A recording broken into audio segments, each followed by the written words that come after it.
Oh, and we are live. Good morning, everybody. Lisa and Harry here again. We on the drag just very slightly because we've just recorded our video for module number 2, setting your business vision. So, Harry, do you want to talk about that a little bit?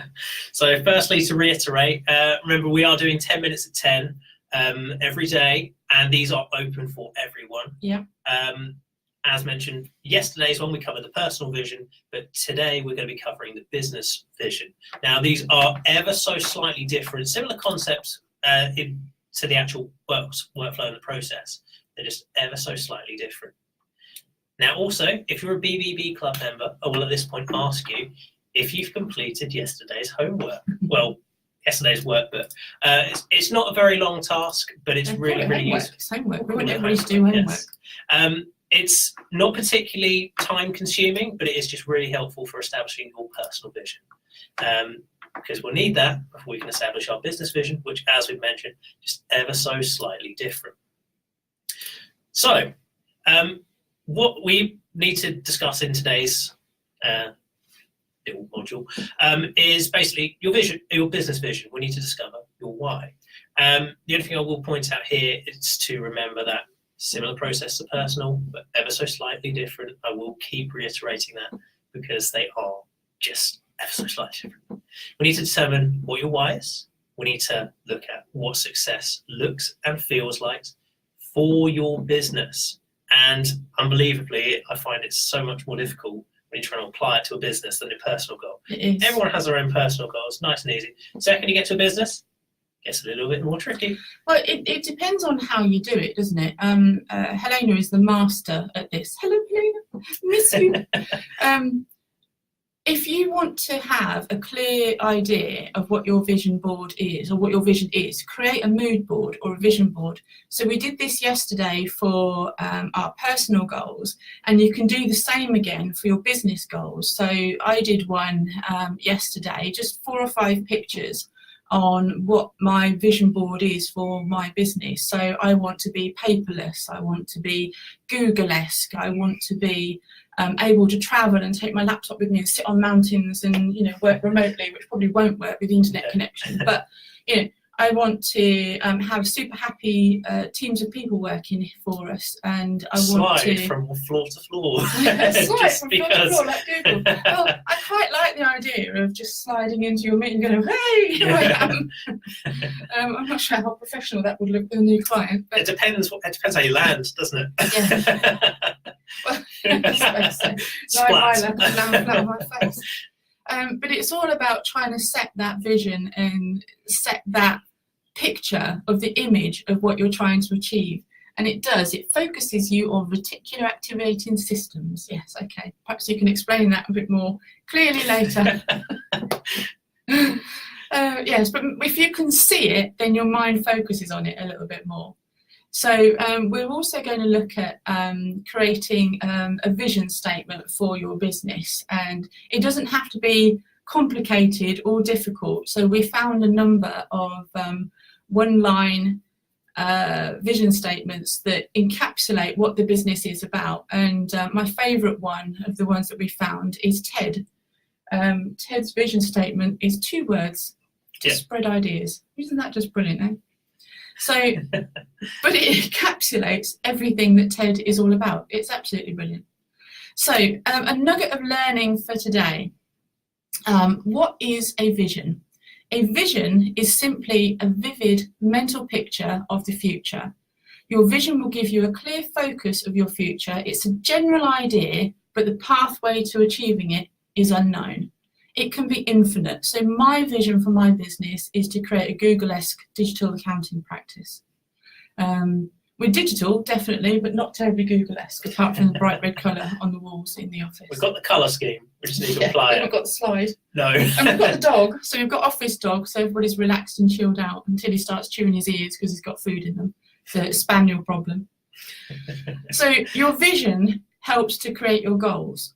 Your goals are the milestones that you need to achieve in order to realise your vision. So goals can still be quite loose. So to achieve my Google-esque digital practice, my revenue might need to scale to X, my operating profit might need to scale to Y. We might need to secure a new office in a digital hub.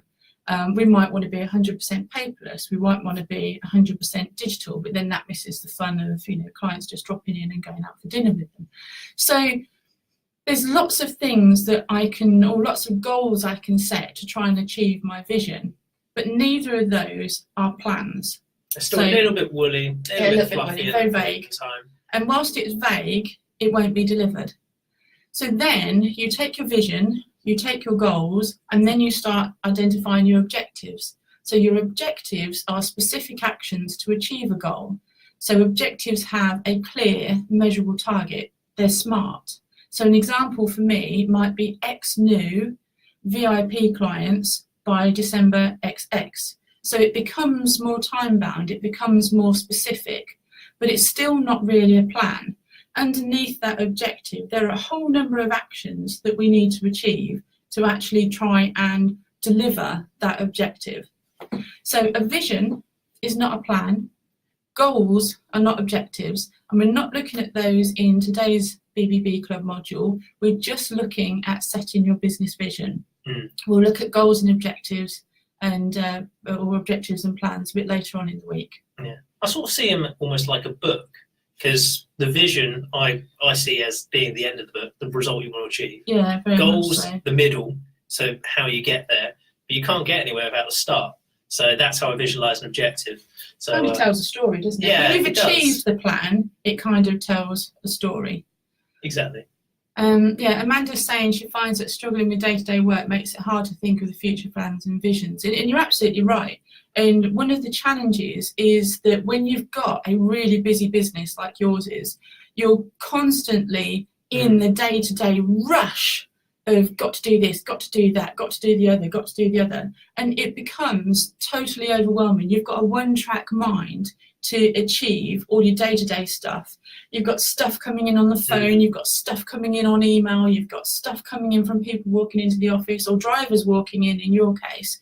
You've just got this overwhelm of need to do stuff immediately coming into the office. Yeah. And the challenge with that is trying to say, actually, no, I'm going to have an hour out of today or half an hour to go down the pub and brainstorm, to go sit on the beach and brainstorm, to take the dog out for a walk and brainstorm. And we did this last week. Yeah. We said we were going to do this on Monday, we didn't do it. We were going to do it on Tuesday, we didn't do it, because we kept having so many calls and questions and queries. So in the end, we said, right, okay, stop. We need to focus on what we're trying to achieve. So we put down all our tools, we picked up our workbooks, and we went to the pub. So we had lunch and we talked. And then we got into the mode of planning it, didn't we? So apart from Paul's sort of practical joking and being his cheeky chappy self and trying to derail us completely with jokes and his cheekiness, but we got it done. But we only got it done because we set time aside to get it done. You have to put blinkers on, because otherwise you just get distractions of life. Yeah. And so, to be fair, actually, having a team meal out is not a bad way to do it, because if you're going to have a lunch hour anyway, you may as well make it a little bit productive. Yeah. And it was nice. Yeah, it was nice actually.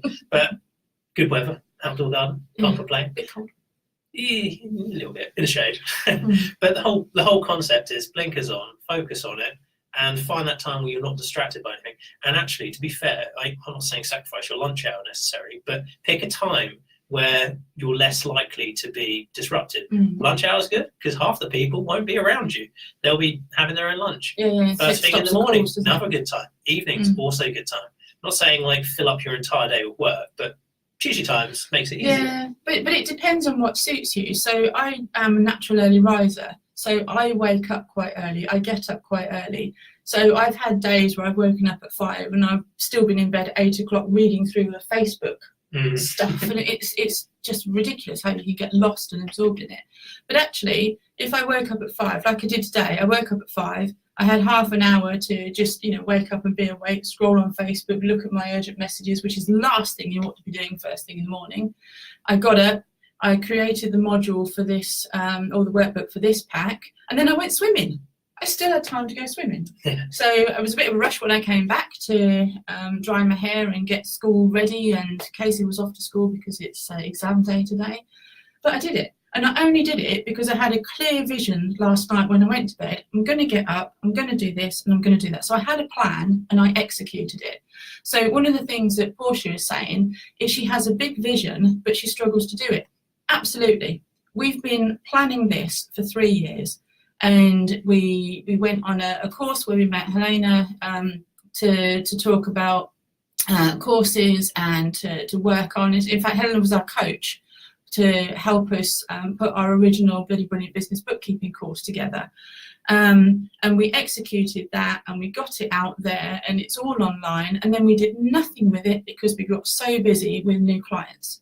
So there's a question is, did the new clients come because of the online work that we did? Quite possibly, because they're all big online clients, but they're big clients. So we dropped all the online stuff.